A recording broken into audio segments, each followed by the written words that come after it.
B.Ed admission 2025-26 तर जी आपल्याला last extend करून दिलेली होती डेट ती म्हणजे 5 तारीख।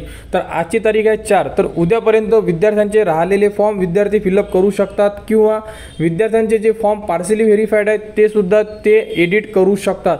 तर यामध्ये एक अपडेट अशी आलेली आहे की विद्यार्थ्यांनी म्हणजे A to Z विद्यार्थ्यांनी आपले लॉग इन करून चेक करा, कारण की तुम्ही भरलेले फॉर्म ऑलरेडी व्हेरीफाईड झालेले होते, परंतु आता ते फॉर्म परत पार्सली व्हेरीफाईड करण्यात आलेले आहे, कारण की तुमचे फॉर्म जे आहे परत चेक करणं सुरू आहे अशाबद्दलची माहिती आलेली आहे। विद्यार्थ्यांनी कमेंटसुद्धा केलेले आहे की सर आमचा फॉर्म ऑलरेडी व्हेरीफाईड होता, परंतु आता चेक केलं तर पार्सली व्हेरीफाईड आणि त्यामध्ये त्रुटीसुद्धा दाखवण्यात आलेली आहे।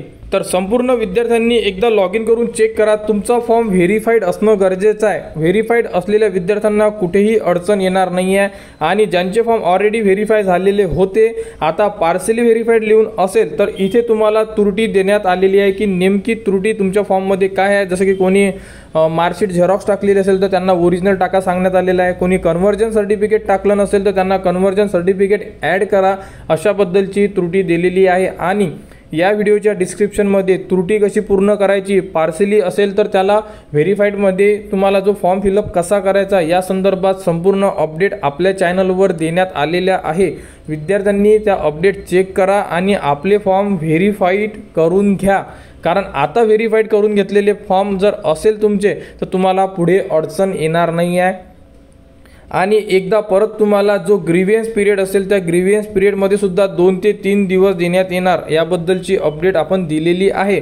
परंतु आपण ग्रीवियन्स पिरियडचा वेट का करायचा, आता आपल्याकडे चान्स आहे, तर तुम्ही आतासुद्धा तुमचे फॉर्म जेही पार्सली व्हेरीफाईड असेल विद्यार्थ्यांचे त्यांनी लॉग इन करून चेक करा, आजच्या डेटमध्ये तरी चेक करून घ्या, जेणेकरून उद्यापर्यंत तुम्ही तुमचा फॉर्म एडिट करून तो पेंडिंगमध्ये जाणार चेकिंगसाठी आणि परत चेक होऊन जाणार आणि चेक झाल्यानंतर तुम्हाला सुद्धा इथे व्हेरीफाईड लिहून येणार।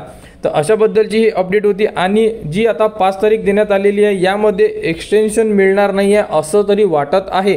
म्हणजे आता लागणार आपली मेरिट लिस्ट, तर प्रोव्हिजनल मेरिट लिस्ट लागल्यानंतर आणि कॅपराऊंडचे फॉर्म कधी भरायचे या संदर्भात अपडेट आल्यानंतर संपूर्ण माहिती तुम्हाला आपल्या चॅनलवर देण्यात येणार। त्यासाठी चॅनलच्या कनेक्टमध्ये राहा।